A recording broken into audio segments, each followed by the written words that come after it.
اگلا سوال ہے، پاکستان میں یونیورسٹیز کے نیو کمر اسٹوڈنٹس کے ساتھ ان کے سینئر کی جانب سے فولنگ کے نام پر انتہائی ہتک امیز رویہ اختیار کیا جاتا ہے، بلکہ بعض اوقات تو شرم و حیا کی تمام حدیں پار کر دی جاتی ہیں۔ اسلام میں اس طرح کی فولنگ کرنا کہاں تک درست ہے؟ اس طرح کی فولنگ کرنا حرام ہے اور جہنم میں لے جانے والا کام ہے۔ یہ ہے ورڈکٹ میری طرف سے۔ اور آپ میں سے شاید جو لوگ یونیورسٹیز میں گئے ہیں انہی کو آئیڈیا ہے، باقی لوگوں کو تو نہیں آئیڈیا یہ کتنی بری قسم کی فولنگ ہوتی ہے یونیورسٹیز کے اندر۔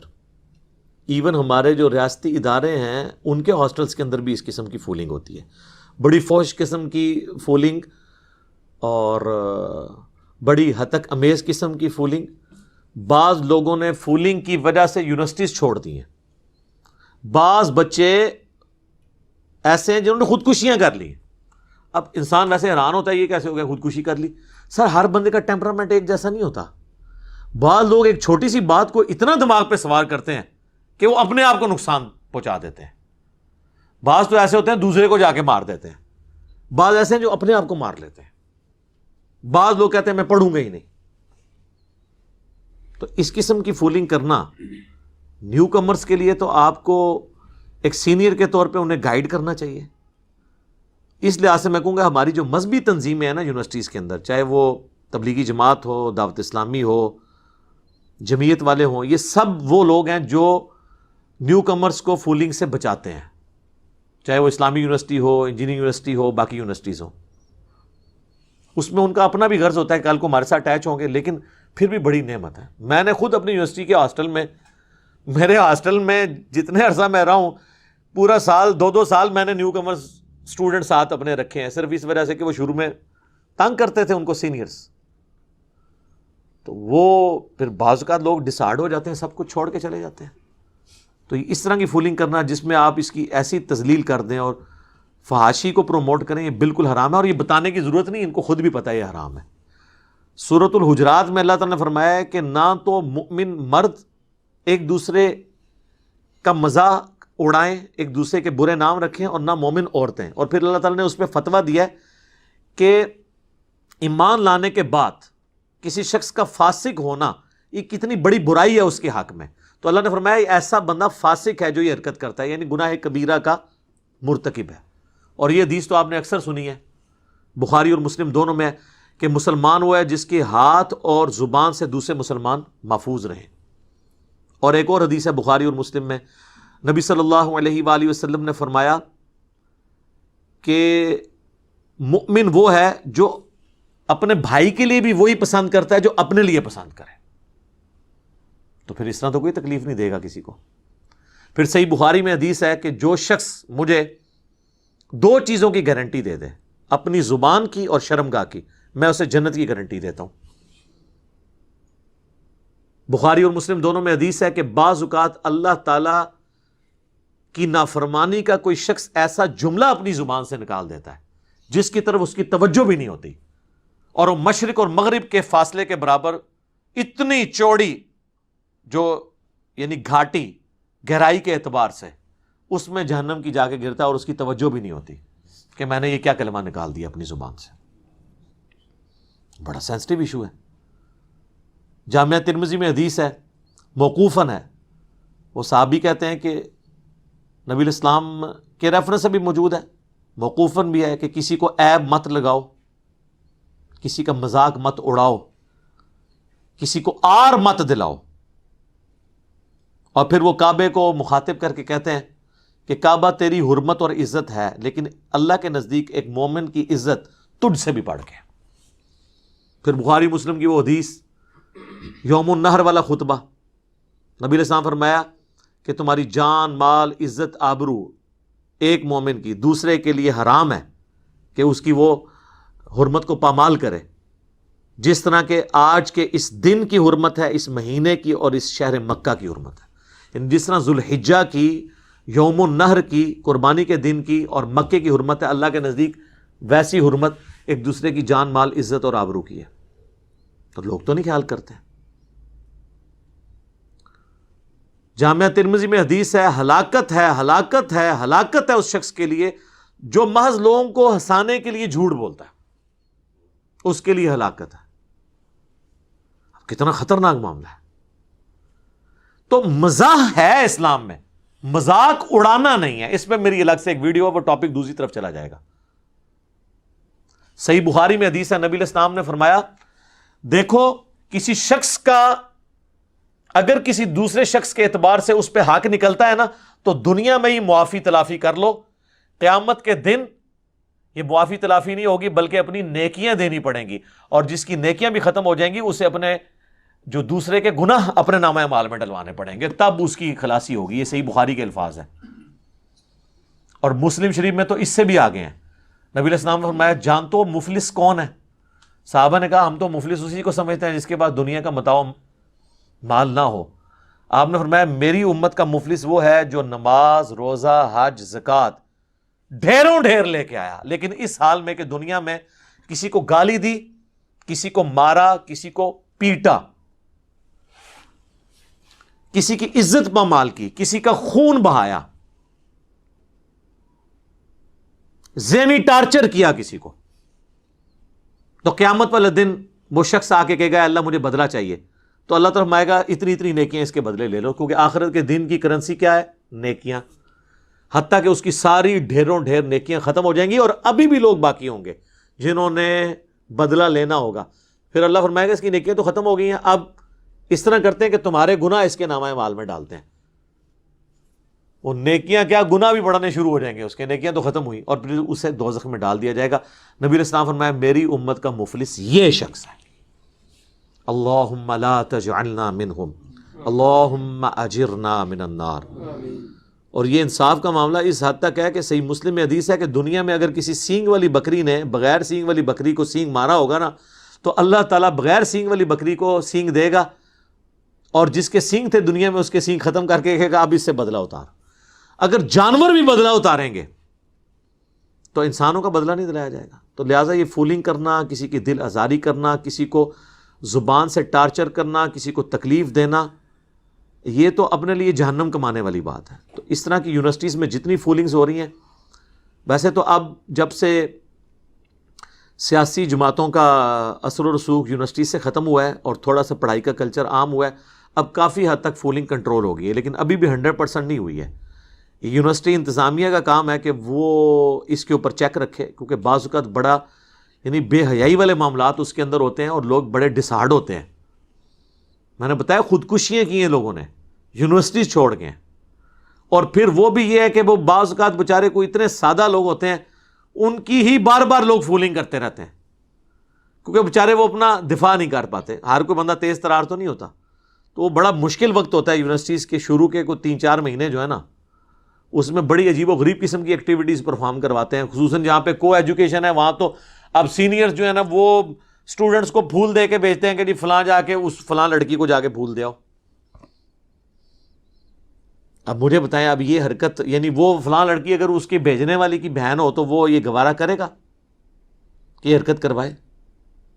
اس میں پھر بعض اوقات پھر معاملات بگڑ بھی جاتے ہیں, لڑائی جھگڑے تک بھی نوبت آ جاتی ہے, شکایت ہو جاتی ہے, الٹا اس بیچارے کا قصور ہی کوئی نہ ہو اس کا نقصان ہو جائے, دشمنیاں پر اپنے لگ پڑتی ہیں, اور یہ معاملات پھر آگے سے آگے چلتے ہیں. لہٰذا میں تو یعنی یونیورسٹیز کا یہ جو فولنگ والا ایشو ہے نا جی, یہ اچھا ہوا سوال آیا, ہم نے اسے انٹرٹین کیا. اس کے حوالے سے بھئی آپ دیندار ہیں, دیندار نہیں ہیں, جو بھی ہے یہ معاملہ اللہ اور آپ کا ہے, لیکن جو حقوق العباد والا معاملہ ہے نا یہ اتنا سٹرکٹ ہے کہ اس کے معاملے میں اللہ تعالیٰ نے کسی کا لحاظ نہیں کرنا جب تک وہ بندہ معاف نہیں کرتا.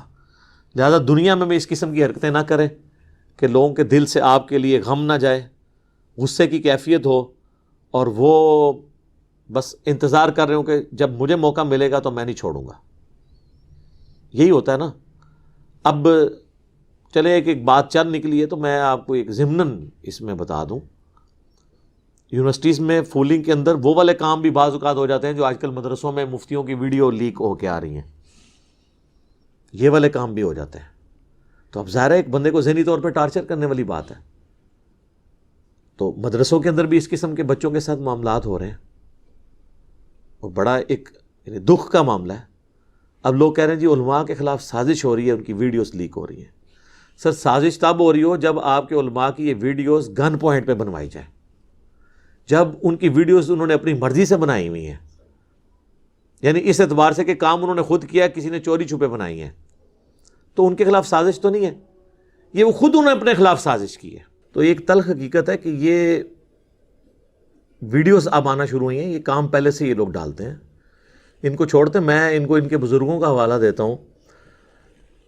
تاریخ ابن کثیر جو ہے نا، ابن کثیر جو ہیں یہ شاگرد ہیں امام ابن تیمیہ کے، اور بریلوی دیوبندی اہل حدیث تینوں کے نزدیک ان کی تفسیر ابن کثیر قرآن کی مانی جاتی ہے۔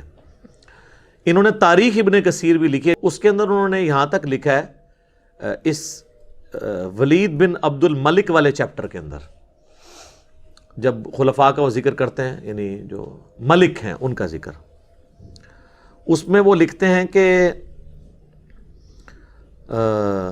ہمارے جو مسلمانوں کے حکمران ہیں، حکومتی عہدے دار ہیں، قاضی ہیں یعنی ججز، اور مذہبی پیشوا، اور یہ جتنے انہوں نے دینی سارے وہ عہدے گنوا کے نا ایک ایک کا ذکر کر کے، ہم انشاءاللہ جے پی جی ڈال دیں گے عربی والا، کیونکہ اردو ترجمے میں انہوں نے اس کو کھا ہی دیا ہے، کیونکہ ترجمہ کرنے والے خود اس میں بیچ میں آ رہے ہوتے ہیں نا، ان کے مدرسے آ رہے ہوتے ہیں۔ یہ سارا لکھا، انہوں نے کہا یہ سب کے سب قوم لوط والے عمل میں مبتلا ہیں سوائے چاند ایک کے۔ یہ 700 سال پہلے کی بات ہو رہی تھی، ہوں کتنا کام چکیا ہوئے گا۔ اور پھر آگے انہوں نے لکھا ہے کہ آپ جب سفر پہ جائیں تو اپنے بچوں کو، وہ کہتے ہیں نا یہ دوا جو ہے بچوں کی پہنچ سے دور رکھیں، انہوں نے کہا اپنے بچوں کو ان کی پہنچ سے دور رکھیں سفر کے دوران، یعنی جو علماء کرائم ہے، یعنی علماء سو کی بات کر رہا ہوں، عزت والے علماء کی نہیں بات کر رہا، علماء حق کی بات نہیں کر رہا۔ تو یہ تو آپ چھوڑ دیں۔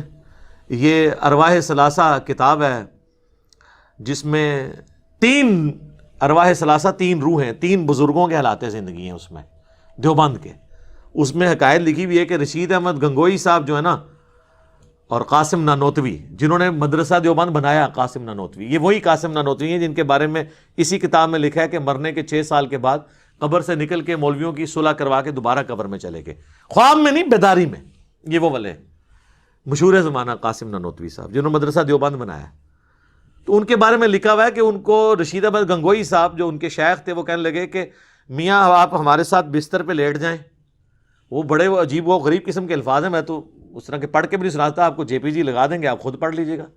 وہ اپنے ساتھ لٹاتے ہیں، پھر خود ساتھ ان کے لیٹ جاتے ہیں، اس کے بعد وہ پھر کروٹ ان کی طرف کرتے ہیں، پھر ان کے سینے پہ عاشق صادق کی طرح ہاتھ رکھتے ہیں۔ یہ الفاظ موجود ہیں، عشق مجازی ہوئے گا، جس طرح مادو لال حسین دا بھی عشق مجازی ہے، ہندو منڈا تے بابا جڑا مسلمانہ دا، ٹھیک ہے جی۔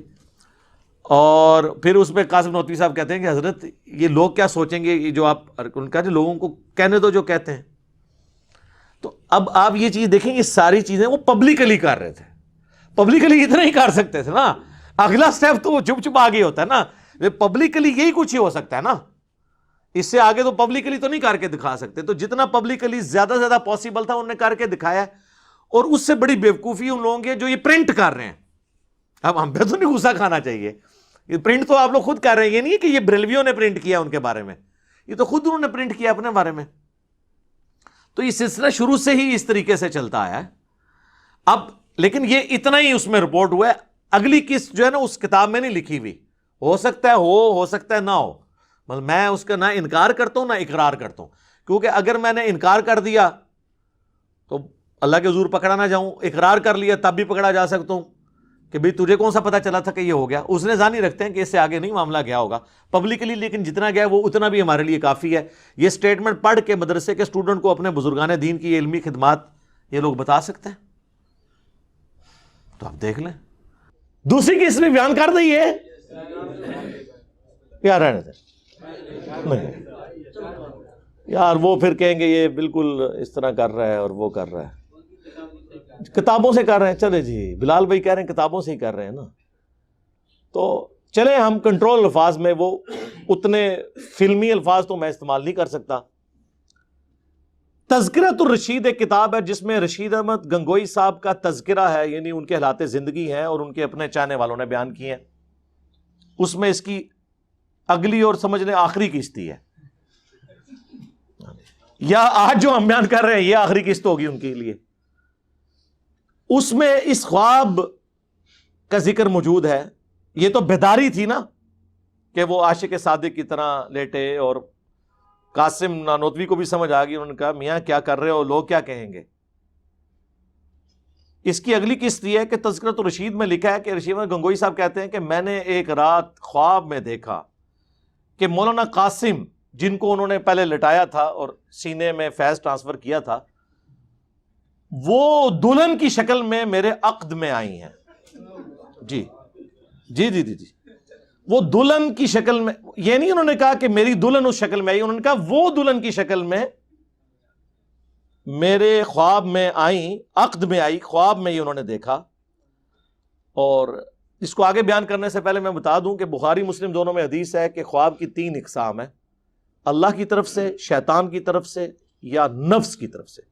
نفس کی خواہشات بھی بعض اوقات اس طرح سامنے آتی ہیں، جیسے عمران خان صاحب نے 2013 میں کہا کہ میں نے خواب دیکھا ہے کہ میں پرائم منسٹر بننے والا ہوں، کلین سویپ کیا ہے، اس وقت تو نہیں ہوا، بعد میں کلین سویپ نہیں ہوا، پرائم منسٹر وہ بن گئے۔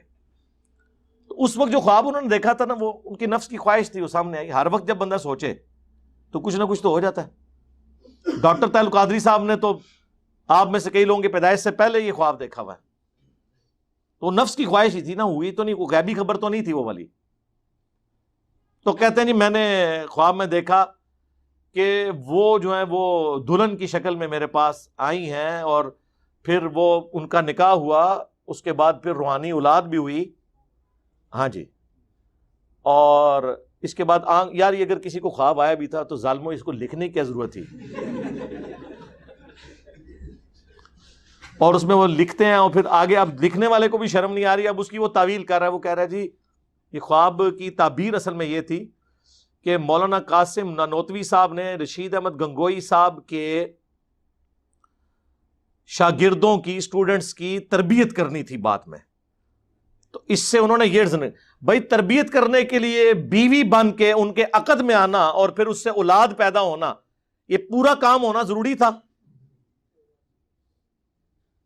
اگر یہ سمجھتے ہیں نا کہ اس خواب میں کوئی مسئلہ نہیں ہے تو سر بیان کرو، پوری دنیا کی دیوبند کی مساجد میں اگلی دفعہ یہ خواب بیان کیا جائے بزرگوں کی کرامات کے طور پر۔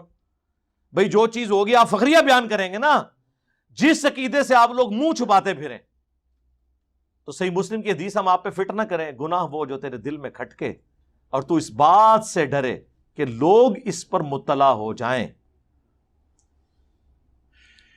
چلے آپ تشریح کے ساتھ بیان کرتے ہیں، لیکن ان کو پتہ ہے کہ اب لوگ جو ہیں وہ بٹ دماغ نہیں ہے، لوگ تو پوچھیں گے میاں یہ کیا ہوا۔ اسی میں نے اپنے اسٹوڈنٹس کو کہا کہ ان کو آپ سمجھانے کے لیے پورا واقعہ لکھیں گے تو ان کا دل دکھے گا، آپ صرف لکھ دیا کریں میاں، آگے وہ سائن اس طرح، وہ جو سیدھی لائن اور نیچے چھوٹا سا ٹھمکا، ایکسکلیم ود جوائے یا ایکسکلیم ود سارو، وہ سائن ڈال دیا کریں۔ تو اب یہ چیزیں انہوں نے کتابوں میں چھاپی، ہم صرف راوی ہیں بیان کرنے والے، ان کا دین اس قابل نہیں ہے، ان کے بابوں کا دین، کہ اس کو یہ بیان بھی کر سکے۔ پھر لوگ کہہ رہے ہیں فرینزک کروا رہے ہیں، یہ جی ویڈیوز ہی جعلی نکل رہی ہیں، واہ واہ۔ اور ایک مفتی صاحب کہتے ہیں کہ جی وہ چہرہ میرا دھاڑ نیچے کسی اور کا لگا ہوا ہے، تو آپ جو چہرے سے بھی جو کچھ کر رہے ہیں، جو آپ یعنی اس سے اذکار کر رہے ہیں، وہ سارے لوگوں کو نظر نہیں آ رہے، اس چہرے سے جو پھول جھاڑ رہے ہیں وہ لوگوں کو نظر نہیں آ رہے ہیں، دھاڑ اگر کسی اور کا لگا ہوا ہے سب کو نظر آ رہا ہے۔